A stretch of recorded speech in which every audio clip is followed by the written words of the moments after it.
Welcome to our sixth webinar of the Outcome Harvesting community. My name is Carmen Wilson Grau. I will be your moderator today. I'm an independent consultant based in Guatemala, and I'm specialized in outcome harvesting. I am also one of the outcome harvesting community facilitators, together with Jules Geers and Connie Hoytink. Jule? Hi everyone, my name is Jules Geers and I'm also an independent consultant but based in Belgium and also one of the outcome harvesting community facilitators, and I've been working with outcome harvesting since the very beginning. Hi everyone. Hello everybody. I can repeat the large part of it except that I'm based in the Netherlands and working with outcome harvesting since a couple of years, and having been working with Ricardo since now 20 years almost. Great, thank you both. As many of you know, we started with these monthly webinars in January to share cases and experiences using outcome harvesting. If you have an interesting outcome harvesting case you would like to share during a webinar, please contact us through our mail or our website or the Outcome Harvesting Forum. We kindly would like to ask you to keep yourselves muted during the presentations and to keep your camera off. If you have any questions, you are more than welcome to write them in the chat, or you can raise your hand when we get to the Q&A session at the end.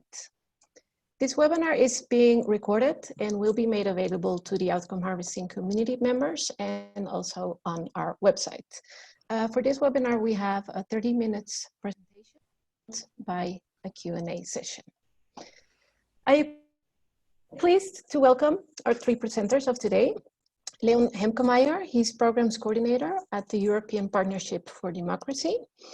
Jules Geers, who just introduced ourselves, and Richard Smith, also independent consultant specialized in outcome harvesting.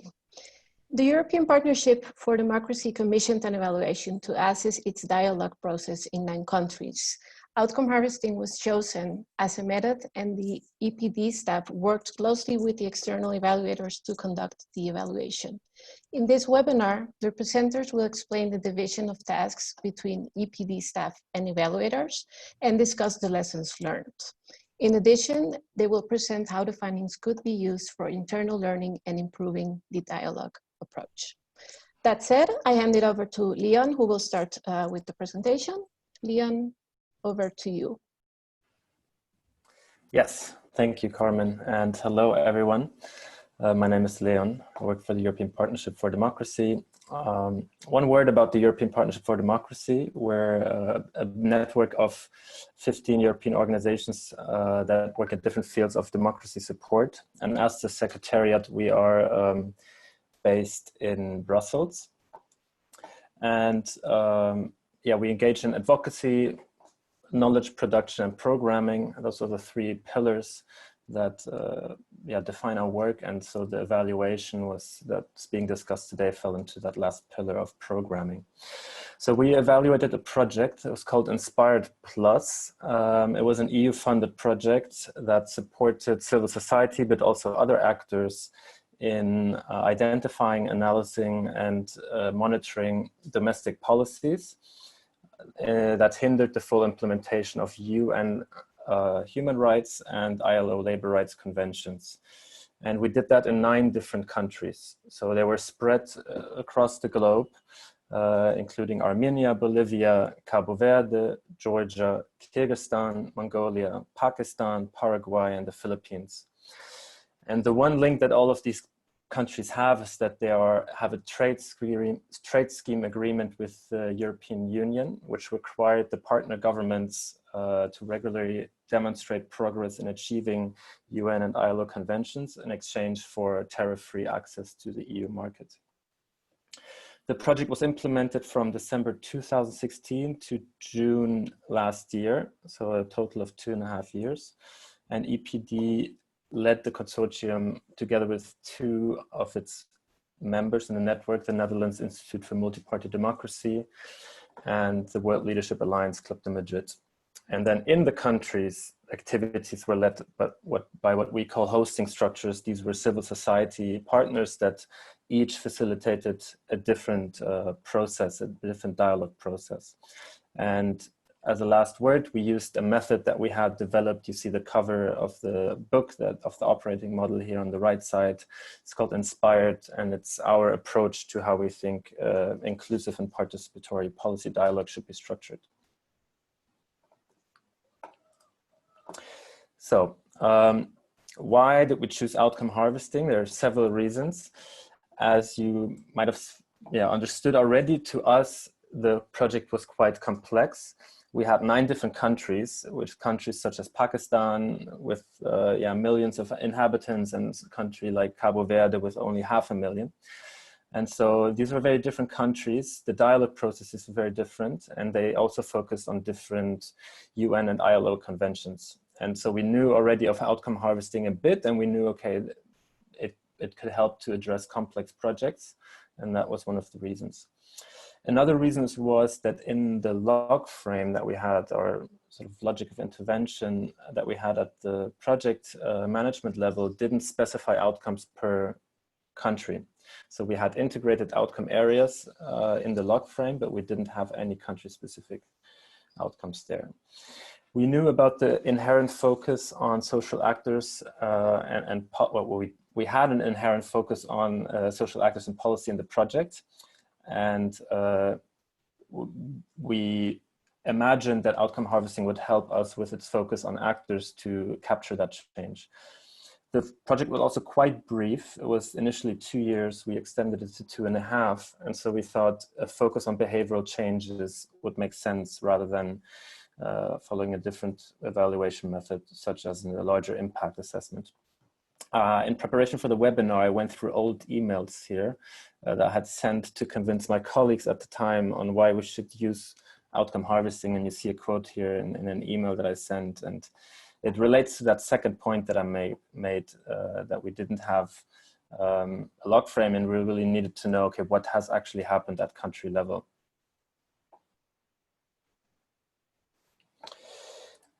And so second question then is, why did we set up the evaluation in what we now call an internal-external evaluation? So to be frank, the initial reason was budget limitations. So we had 9 countries and we didn't want to focus on a set of those countries. We did want to capture all of them somehow, but by outcome harvesting, usually necessitating a sort of hands-on approach or physical presence with partners, we thought, okay, there's some logistical challenges and associated costs that are probably difficult to overcome if we were to send, for example, an external evaluator to all 9 of the countries. And so early on, we developed the idea, okay, we could take over some of that work. And then again, you see one of my quotes in an email here. We quickly shifted to, okay, there are budget limitations, but there's also advantages that we could see through being involved to a higher degree. And so one of these is that we would develop our own skills in evaluating and using outcome harvesting to evaluate.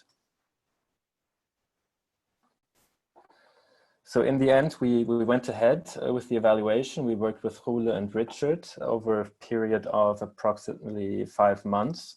And we did managed to evaluate all the different project components in such a wide variety of countries. Okay, and we will now explain how we divided the work between us as consultants and the EPD staff. So starting with the first step, the design. So this was done as is usual in outcome harvesting, where you make the design together with the users. And the users here were quite limited, so it was the EPD staff. I facilitated the design workshop at the Brussels office of EPD, where the design was made. And we had, of course, several revisions to the design. So as you can see, there were about five changes to the design along the way. One important thing that was changed in the very first draft of design was the timeline, because originally in the terms of reference, it said that all workshops would take place within 1 month. But after discussing this, that was extended because there was time needed in between of the workshops to revise the outcomes and prepare for the next workshop as well. Sorry, Leon? No, go ahead, go ahead. Go ahead. Okay, good. So as Leon had mentioned, it's an internal and external evaluation. That was the biggest decision in the design of how to set it up. So we also call this a hybrid evaluation. That means that basically there's internal and external staff working on the evaluation, which has a lot of advantages as well, because the staff, of course, has more in-depth knowledge about the context of the project. And there's also an increased likability that the findings of the evaluation will be used. But for us, although Richard and myself had done an internal and external evaluation before, in this case, we actually went further than we had ever done before. We had confidence in taking this on as an internal external evaluation because of a few reasons. One of them being that the EPD staff was trained in outcome harvesting. So in 2018, I facilitated a training at the EPD office. So I knew that the staff had the competence to do outcome harvesting, so that they quickly understood what it was about and how to formulate outcomes. And not just in terms of the formulation of outcomes, but of course they had to be able to facilitate the harvesting workshops, which is another thing, another capacity that they had to have. But it was our judgment that they really had this competency and would be able to facilitate these workshops. In addition to that, there was a high motivation of the EPD team to learn outcome harvesting. So there was another reason to really choose for going this way. And the staff were also, so they were not just doing this on their own, but they were guided by us as consultants on every step of the outcome harvesting process, so that we could also ensure the quality of what was done. This is also supported by one of the outcome harvesting principles that says you have to learn outcome harvesting experientially, and that's really what was done here. Yeah. Yes, so one piece of reflection now, looking back at the step one from our side as a user was, or a client that's involved quite heavily, was that because we knew at the evaluation design phase that we would be an integral part of the evaluation team, we put a lot of effort into getting the design right. So we couldn't really rely on the external consultants to solve the problems that we might set up in the design. So, and I think that was to the benefit of the evaluation, because we were quite involved and we realized that we really had to understand the details.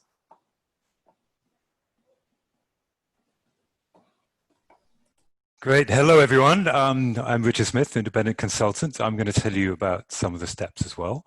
So step 2, document review. This was led by EPD. Now, commonly, we would see that a client wouldn't be involved in document review. But on the other hand, it's not so unusual to have some involvement from a client. And this can serve at least 2 functions. One is from a consultant's perspective, we find that it can help clients get a sense of just how little information on possible outcomes there very often is in documents, videos, whatever source material you're consulting. And that realization can really help inform a joint decision with the client in terms of the strategy and resources you need to use in terms of engaging sources. Secondly, for clients wanting to learn how to use outcome harvesting, obviously it's a great opportunity to practice and be coached in identifying and formulating outcomes. So as I said, EPD did the document review in this evaluation, and it was really unusual for us because they did all the document review. And just to reiterate that we trained them, but also they had the competencies needed, we felt, in terms of attention to detail and conceptual understanding, most importantly. We weren't entirely hands-off. We did provide guidance on which documents to consult and to check the outcomes before they took those draft outcome statements into step 3 and engage sources. So the advantages in a nutshell, as you can see on the screen there, is that EPD had a chance to practice outcomes. and it saved costs, as Leon has mentioned. Disadvantage, important one here, is that we didn't, as external evaluators, have a chance to review the documents and therefore gain insights into what the project was really all about and trying to achieve. And we had to do that anyway in order to answer the evaluation questions. So in a sense, some of the efficiency gains were lost. Leon, do you have some reflections? Yes, so I can only mirror those two, the advantage and the disadvantage. In terms of an advantage of our increased involvement, what we could see is that we really we needed to take the time to read through all the documents that we had with an evaluative mindset, which due to the heavy implementation focus, or just the scope of the project with 9 partners to sort of oversee and manage and support, lots of reports coming in. I think until that point, our focus was really on implementing and managing. And so here we were forced in a positive way to really think about how to evaluate and how to make sense of the information that was sent to us by the partners. And I share the same disadvantage, and it did save time, but there is an inherent advantage of the evaluators knowing as much as possible about the project context, I think. Okay, then for step 3, harvesting workshops were organized with the dialogue partners. And so this is basically the step where we really, as well as in the document review, gave a lot of the task to the EPD staff. So in every country, in every of the 9 countries, there was a workshop organized to harvest the outcomes. The first one was facilitated by myself in Mongolia, together with Leon and a colleague of his, so that they would see how to facilitate such a workshop to then be able to do the other 8 remaining workshops. And so that is what happened. So they facilitated the other 8 workshops. But we were still there, so Richard and myself were on standby, literally via WhatsApp. So whenever there was a question, we could answer it during the workshop itself. But we also reviewed the outcomes remotely during the evenings. So there were 2-day workshops, and during the evening of the first workshop, we reviewed it so that they could take up this feedback on the next day and work with that. And the same thing we did on the second day as well. And again, so these workshops, the fact that they were able to do it was really, it showed that they had the competency to do this. And that was really great to see. So they did a fantastic job in organizing these workshops and having to adapt to different circumstances in the different countries. But for us, of course, that meant that we had to give part of the control away, because usually if we harvest the outcomes, we're fully in control of the quality. But nevertheless, because they did such a great job, they came back with really good data. Nevertheless, the agreement was that the outcomes would only be accepted into the analysis if we had approved them. So even after the workshop, so this is one of the what you see here on the screen is some of the feedback that was given by us on the outcomes. So the same thing was done really after the workshop had ended, that we would work through all the outcomes and see if they were all acceptable, credible enough to be taken up in the analysis.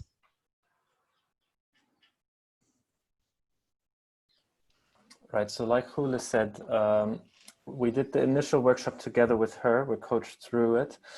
And then the remaining 8 workshops we were able to organize in each of the countries. And the reason why that saved budget is because we had those missions in our budget still, and there were planned missions that we had to do anyway for other reasons related to project management as well.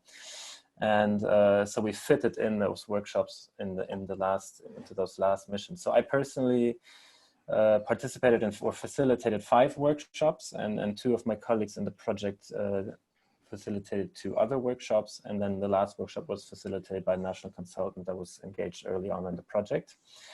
And so all these workshops looked a bit different, and sometimes they were quite large workshops with up to 20 participants. Sometimes they were smaller with only 2 or 3 participants that usually would come from the project partners team. Sometimes they would include beneficiaries, for example, government officials that would share some of their views on how the dialogue process had gone, and yeah, maybe some of the things that changed in their behavior.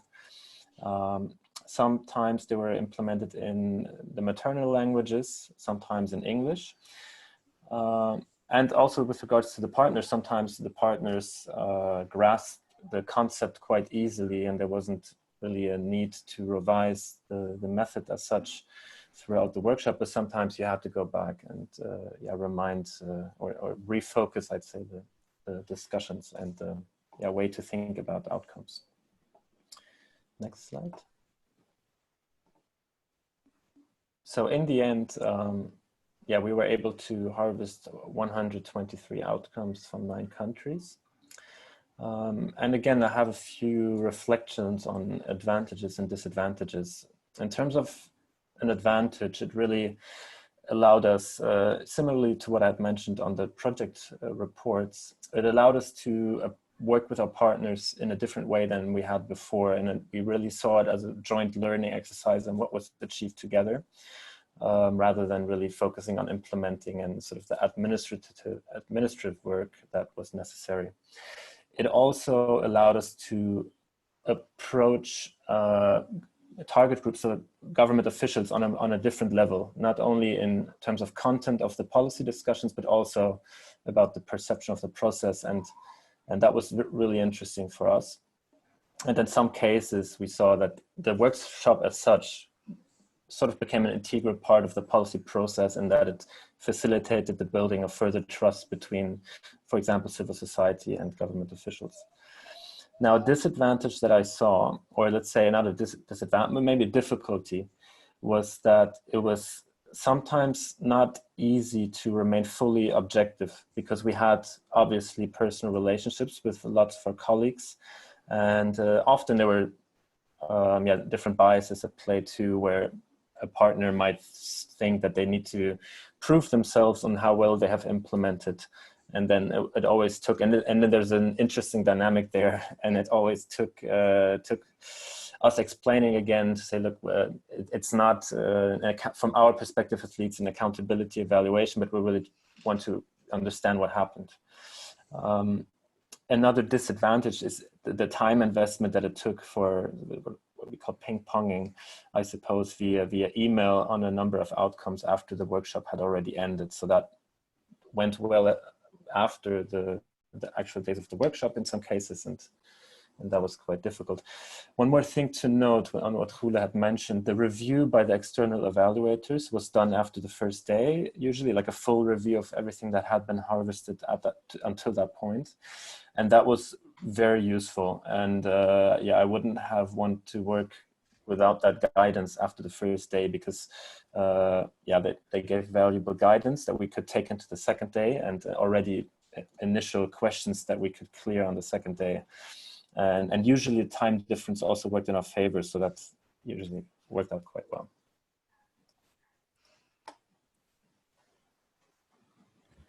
Great, moving to step 4, substantiation. Done, as the slide indicates, by the consultants. And that's normally the case in our experience. Substantiation, the confirmation of outcomes by people independent from project delivery and soliciting their views on the outcome, significance or contribution, is something that's very often done by externals. Crucially, as in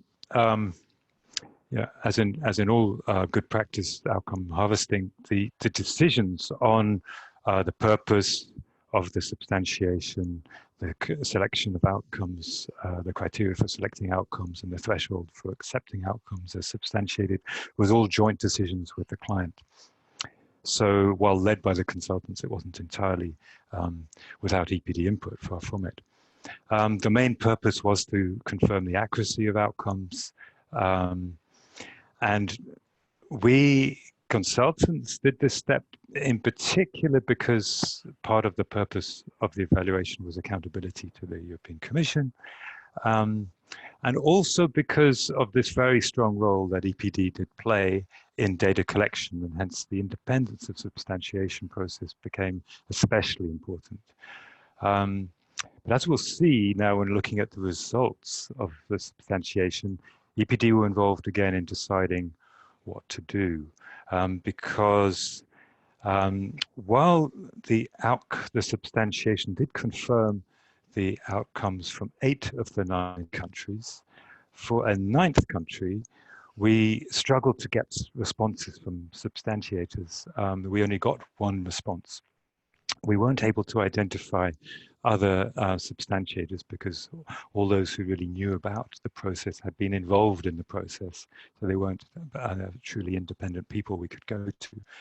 So we faced the decision, the conundrum really, what to do with these outcomes from country 9. Ultimately, we did decide to retain them in the analysis. We proposed this to EPD, who agreed, confirming that these outcomes would nonetheless be credible enough. We did so with three thoughts in mind, really. One is that there are other credibility measures in the outcome harvesting process, and these were all fully satisfied. In particular, the outcomes were really well described. They were smartly described, observable changes with plausible contributions from the project. Secondly, we had confidence in the process and quality of outcomes across the countries, and this process and the people involved remain the same in this 9th country. Thirdly, none of the outcomes from country 9 were actually rejected by any of the substantiators. So what we did, we used these outcomes in the analysis, but noted clearly that the interpretation should be treated with caution, and that readers needed to make their own judgments about those outcomes. Next, move on to step 5. Great, thanks, Richard. So as for the analysis and interpretation, as most of you will be aware, analysis in outcome harvesting refers to the organizing the data, organizing the outcomes so that you're able to answer the evaluation questions, so doing categorization and visualizations. Whereas the interpretation is really about answering the questions, the outcome harvesting questions. So the analysis was done to a great extent by the EPD team under our guidance. So basically in the design we had decided on the categories for each of these questions. And then the actual categorization was then done by the EPD staff, because they had been the ones harvesting the outcomes as well and had the best knowledge to be able to categorize them. But we did a check on the categorization, so we went through the outcomes to see that it was done in a coherent and logic way. As for the interpretation, however, this was fully done by us as external consultants. So there was no involvement from EPD on that side, besides providing some context input. So with that, we made the visualizations of the categorization as well, as you will see here in this graph related to the first evaluation questions, where you see who the different actors were that were influenced by EPD or by the Inspire Plus project. And Leon, I think you can explain a bit more about what came out of this. Yes, so this was this was quite useful for us as a finding. One of our claims with the inspired method that we used was that policy dialogue should be as broad as possible. And we did design the dialogue processes in a way that many different stakeholders are involved, but in terms of actual behavioral change, it wasn't as well balanced. So that's something that we then took forward in the use, and I can provide more information on that later. One note on the analysis that we did under step 5, for us that was quite useful to really think about each individual outcome and the different categorizations that were to make. So I would imagine that sometimes, but if you were as a client would receive such a table and all these different outcomes would be classified, you don't necessarily take the time to really think about every single outcome and how that could be understood from various different angles, but we were sort of forced to do that. And I think that was for us an overall, again, a reflective process on how our method is working and how it's not working. Yes. We also made outcome maps. So on one hand, there's the graphs, which already give some information, but we also went into the actual outcomes to look how they were connected to each other. So the colored boxes that you see here are the actual outcome description, or actually a shorter version of them. And the gray boxes that you see are the strategies that were used by the project. And then the lines, the blue dotted lines that you see in between are the different phases of the approach. So the outcomes were visualized as such, and then you can also see which outcomes were linked to each other, so how they were connected to each other. So this really helped the interpretation of the outcomes to really see how they were connected to each other and how we could then answer the evaluation questions.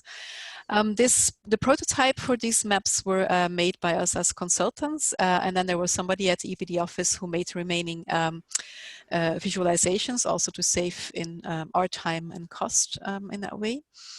And then we went through these different maps to really check if they were done okay. And I think this was also an interesting thing to do this together, because then we also had some further discussions on how to interpret some of these things and how they were linked to each other. Leon, I don't know if there's you want to say something about that as well? No. No. Good. Right, the last of the 6 steps of outcome harvesting, support use. So as a utilization-focused evaluation approach, as we probably all know very well, outcome harvesting does not assume that an evaluation will be used.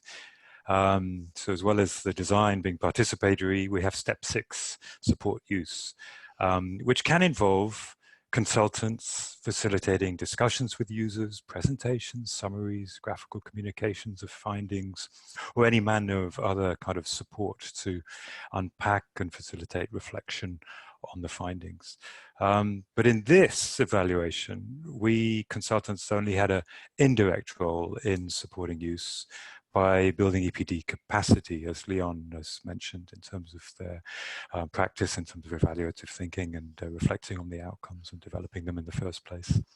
We were satisfied this was sufficient, as those participating from EPD had the power, the motivation, and the knowledge from their participation in the evaluation in order to take actions based on the findings. So over to you, Leon, to tell us about some of the actions which the evaluation did inform. Yes, I'll be just very brief. In principle, there were sort of 2 major uses. One was the revision of the method for policy dialogue, and I can provide more details on what we did there. I mean, for example, I mentioned there that we didn't impact as many stakeholders as we would have liked to, and then so a consequence from that was to involve more tools that would more effectively involve a wider range of stakeholders into the method. The general point, though, being is that we're always going back over the last year or so. When thinking about the method, we've always gone back to the set of outcomes and the evaluation report to sort of check. It's been quite present in our mind, I think, and that also comes because we're quite integrated into the process, I would say. The second use is, I think, a sort of organizational learning on monitoring, evaluation, and learning in general. So we've all went through learning curves. It was the first evaluation of that type, really, that I participated in. And so since then, we've tried to really focus our methods on actor level change. We've looked at outcome mapping. How can we integrate that? I looked at contribution analysis, and sort of outcome harvesting was sort of the starting point for us to that. And so overall, in terms of organizational learning, I think it was very beneficial. And that's it from my side.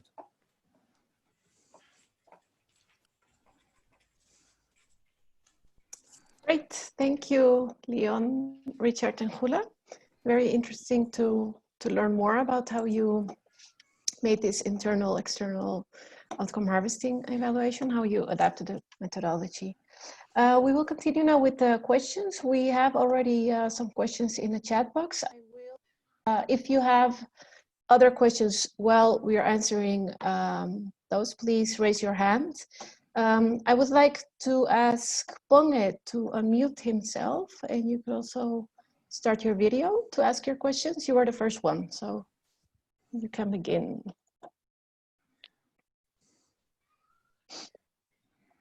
I don't know if he's, yes. Thank you so much, Leon, Hula, and Richard for the wonderful presentation on this very important topic. I wanted to find out, is it because EPD was saving cost in terms of the time it would have taken the consultants in reviewing the documents in terms of working days and days to be paid to the consultant for the review? But then again, don't you think it disadvantages the evaluator or the harvester in this particular case if they do not know about the program context? Because this is very critical for engaging with human sources, where most of the questions you'll be asking are based on what should have been covered in the document review. And then, other than that, I also wanted to find out if you had to substantiate all the 123 outcomes, and if so, what criteria did you use to decide what outcomes to substantiate and which ones not to substantiate? Thank you. I can take that first question, and then maybe Hula or Richard, you could take the one on substantiation requirements. So on the question, so indeed, so the intention was to save costs where possible, but then we weighed the advantages and disadvantages. And so for us, we thought, okay, we can do that work of reviewing the documents. We will be a bit more familiar already, and so we might know where to look in terms of identifying outcomes. But like you say, I mean, there is a clear disadvantage there that the evaluators aren't as familiar with the context. But in this particular case, we had 9 different policy contexts. And so in any case, you couldn't have gone into the same level of detail as you would have if you were to spend the same time on an evaluation of a project that was only in one sort of political, or in one country, let's say. So in any case, we knew, okay, we were going to have to compromise on the level of detail there anyway. And then in terms of interpretation analysis, we provided as much contextualization as possible to the evaluators to, yeah, help them and answer any questions that they had. Maybe just to add to that, I mean, we still read documentation, of course, but I think the type of documentation that you read is also different because, you know, you can read the planning documents and these kind of things. But I find if in the document review, if you really go into these, you know, reports and dig for outcomes, then you're really into the type of outcomes that they're trying to achieve. So I guess we missed that a bit. But of course, we have to say it was them also doing the workshops. So in that case, you know, it was them really who had to dig into the results. Yeah. And just one reflection from my side, Ponga, was that if you think about it, one of the guiding, you know, clear guidance on outcome harvesting is that an outcome statement should be intelligible and just fully comprehensible to someone who doesn't understand the context. So that in that sense, the fact that Hula and I were sitting outside of the context, we weren't deeply immersed in it. In step 3, we didn't do step 3. We backstopped it and we guided it and quality controlled it. So those outcome statements coming out of the workshops had to really be robust to convince us that there was an outcome here and what the outcome was. In a way, we didn't have any context knowledge or conversations in the room to support us. And there was a substantiation question which I've lost, and maybe you could repeat it, or Carmen, you've got it. Yes, he asked if you have to substantiate all 123 outcomes, or what criteria did you use to decide what the outcomes to substantiate? I could take that if you like. There was another question on this as well, I think. So no, we decided to substantiate 4 outcomes per country. And so that's 36 in total. That's 30% of all the outcomes. And decided that if they were substantiated, if 3 out of 4 of those were substantiated, we would consider all of the outcomes from per country to be credible enough. I think the other question is related to that indeed. If there was one substantiator for that or not. So there were 2 substantiators contacted, right? Correct. Yeah. And then there was a question if there were outcomes rejected. So I think that's from one of the countries, as Richard had mentioned, we did not get a response only for one substantiator. So in that case, it was not that the substantiators did not agree with those outcomes, but they just didn't respond. And we then took the decision that we had to work with the information that was there. So we did take them up into the evaluation, but with the remark that they had not been substantiated. But there were 1 or 2 outcomes from other countries which were rejected, and we took them out of the evaluation. Yeah. Okay, thank you. Sus has a question. Sus, would you like to unmute yourself? Or Yes. share your video? Go ahead. Hi everyone. I'm a little bit curious about the cooperation in the analysis phase and the interpretation, is whether that was sort of a longer engagement or how you find this cooperation, and a little bit sort of how many evaluation questions you had also, or sort of this ending, because I think that could be that for us at least it has been a little bit of the challenges lining up in the end and making conclusions, finding out what is the focus, and so I want to hear a little bit about this process in your cooperation then. Thanks, Sis. Leon, maybe you want to start with the evaluation questions. How many we had? Do you remember?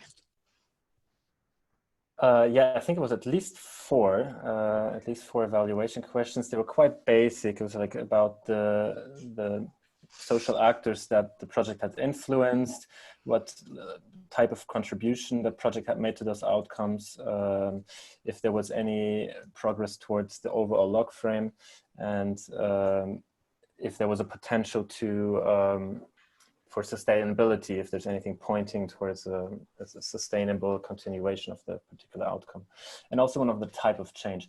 And so what we did then is we went through those questions. We had set up different categories. So for example, on types of change, we had categorized them before together with the team, and we had said, okay, there's a reform willingness, there's a willingness to cooperate, there's a willingness to provide more transparency.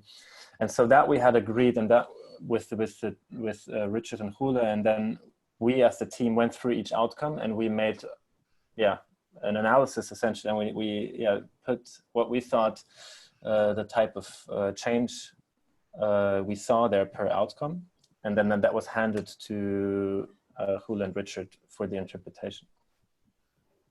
Yes, and so based on that, we made the graphs and the maps to then be able to answer the evaluation questions, which was then done from our side. So it was basically a division of tasks.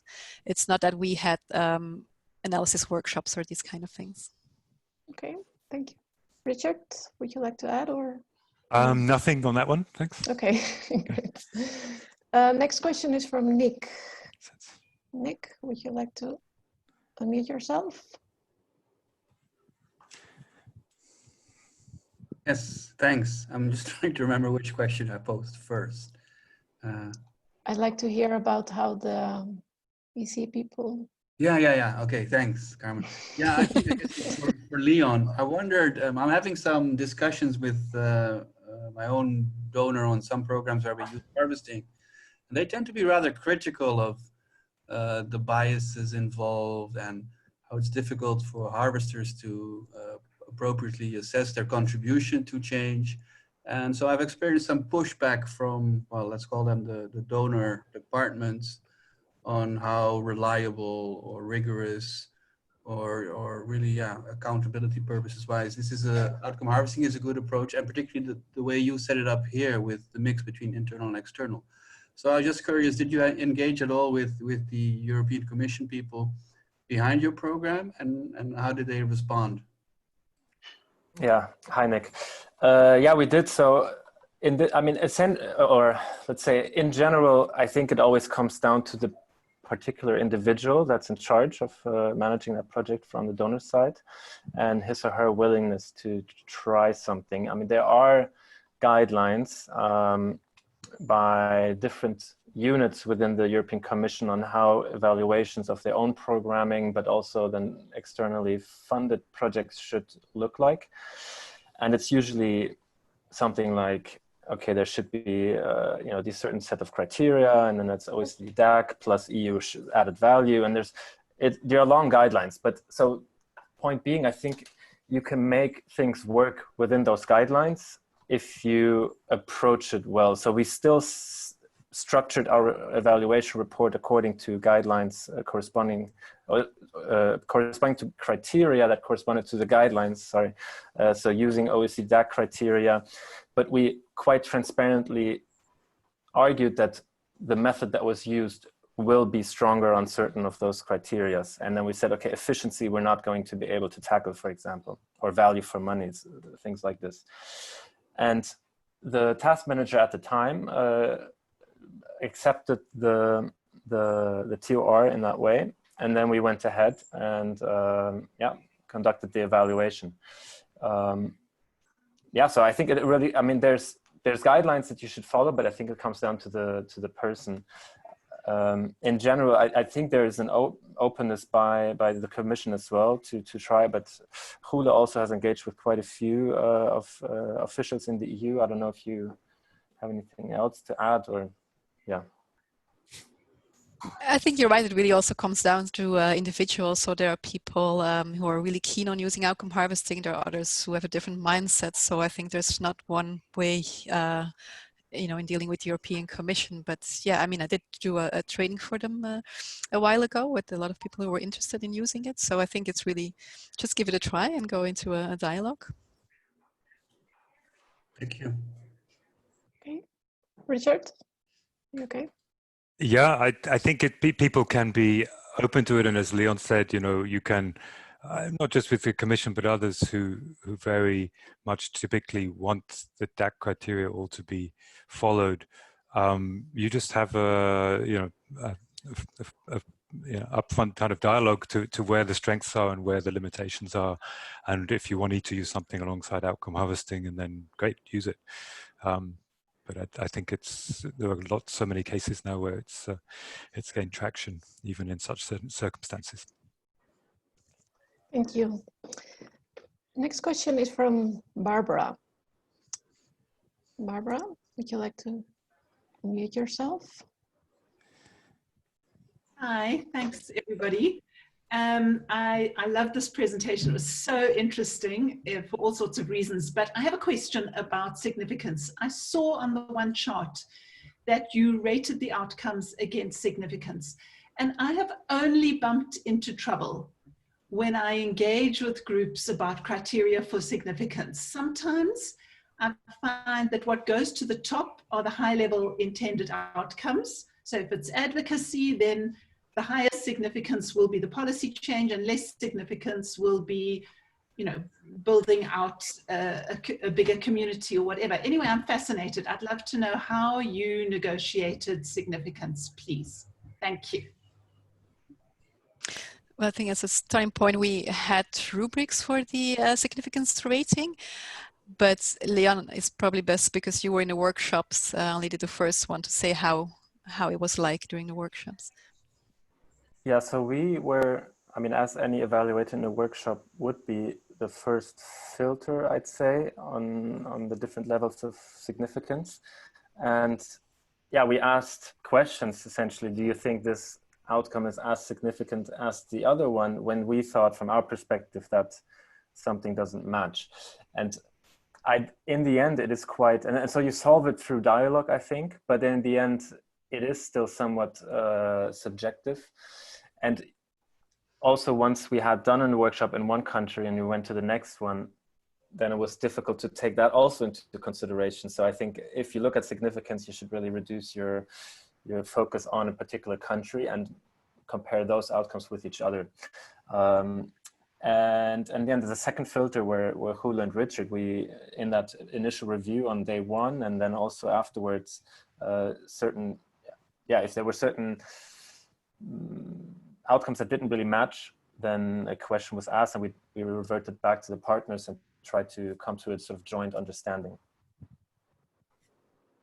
Yes, I definitely remember that, querying the significance more than once and thinking, but why? And then sometimes we pushed it back to the sources to really explain further or to change it.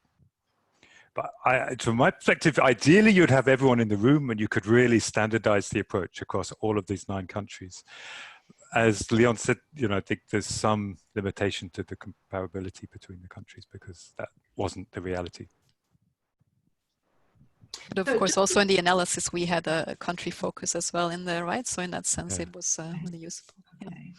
So the significance might differ from the overall log frame or program or big goals, because I find that they just too often match each other. So there's no point in doing it because you can read the significance of the types of outcome. What I'm hearing you say is that the significance may have been interesting because in certain contexts, achieving something or doing something in a particular way might be considered more significant than in others. I think so. I mean, we definitely didn't take the log frame or any other sort of underlying theory of change to compare significance. We went essentially from what was discussed in the workshops. Okay, thank you. Okay, great, thank you. Maria has a question. Maria Godlitson, would you like to unmute yourself? Sure. Hi, everyone. Thanks a million for this. It's been a really great webinar.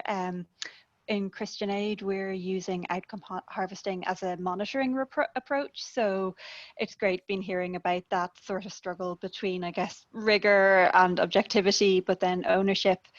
I guess my question related to the fact that like every year we would do outcome harvesting remotely or support our partner organizations to do outcome harvesting, and there's probably different levels of skill in doing it and buy-in to doing it. And it'd just be great if you had any hints or suggestions for how you were able to facilitate those outcome harvesting workshops when the sort of outcome harvesting experts or evaluators weren't in the room.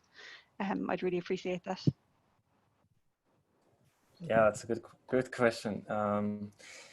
So we didn't prepare. I mean, we sent information about the method before, sort of by email, but we didn't ask any other preparation by the partners, if I remember correctly. We did in each of the workshops start out with a presentation of the method again, and using examples to really focus on behavioral change and outlines the different components that an outcome must have under outcome harvesting. And then we just went right into the collection and sort of revisited the method as we needed to. But so in that sense, I can't really give that much advice. I think my sample size, I guess, isn't really big enough for that. It was one thing I did note. It was just, I mentioned that in the presentation, it was just very different experiences in all of the different countries. So something that might have worked, and it comes down to personalities too. Something that might have worked in one group wouldn't necessarily have worked in another. And I at least for me, I wasn't present with my colleagues, but I was improvising a lot, and I was noting down questions, obviously, that I couldn't answer, and then I checked those with Hula and Richard, and then I could come with some authority on the day to answer those. Not really useful tips, I'm afraid. But I do think in what you say, there's something very useful in there. The fact that you have to be really flexible when you facilitate such a workshop, because it's not an easy thing to do, because you never know how many outcomes beforehand, how many outcomes are going to come out. So you have to go with the flow. And as Leon is describing, every country, in the workshops, they were different. So you really have to be able to deal with this and just run with the way the workshop is going and adapt. And I think, you know, they did an amazing job doing that in the different countries. You know, and it was interesting to hear back from them now, oh my God, in this country is so different than the previous workshop. So, you know, that's just a basic thing. Like you can plan and you can have sort of a flow for your workshop, but you will still have to adapt it. And very importantly is, of course, also really considering who's going to be there in the workshop. You know, don't have people in there that don't have a specific role, or, you know, think about the balance and the atmosphere in the room before you start such a workshop. Thank you, Hula. Just to very briefly add, maybe just to also emphasize the kind of, I think Hula's hinted there, you know, power relations. Some days you may have people in the room that you don't want to have in the room all the time, because for people to speak freely, and also to use the workshop space to sensitize people to the fact that you're probably going to want to follow up with them. So I would put the emphasis much less on preparation. Maybe they don't need to prepare at all, but they may well be we may well follow up with them in terms of to clarify and finalize an outcome. So you want to build a good relationship with them. Thank you, Richard. We have time for one more question. Jerome, would you like to ask your question? Yes, please. Thank you for the great presentation. And I had a question about the scale of contribution. And in my previous outcome harvesting experience, I had really like different views on contribution when I was interviewing and taking, let's say, feedbacks from the respondents, and I was wondering, how did you, what kind of safeguards or like strategies that you used to make sure you had like a strong, consistent value for the level of contribution given for each outcome? And was this something like that you found that was a bit changed or in substantiation? Or globally, that's my question. Thank you. Leon, you want to start with that? No, go. I mean, just one word is that I think we tried to make it as sensible as we could in the workshops, and then the quality control was essentially Hula and Richard. And if it didn't make sense to them, then we sort of knew, okay, how do we argue that the contribution is high here or not, or how do we sort of accept that it doesn't seem realistic? And yeah, how do we negotiate that with the partners? So it went through us, but through their outside assessment, I think.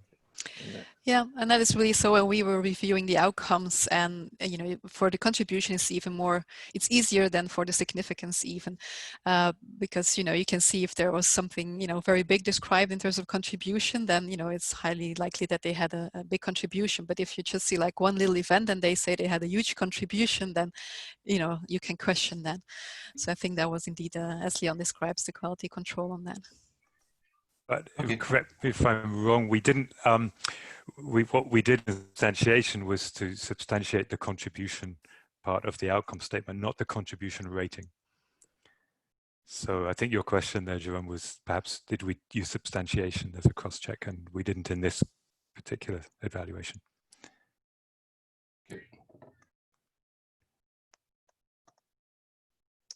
Jerome, would you like to follow up on that, or? No, that's fine. Okay, great. Thank you. I know we have some questions unanswered, so I will pass them to the presenter so they can give you reply by email, or you can always post a question directly to them or in the forum. Our time is up.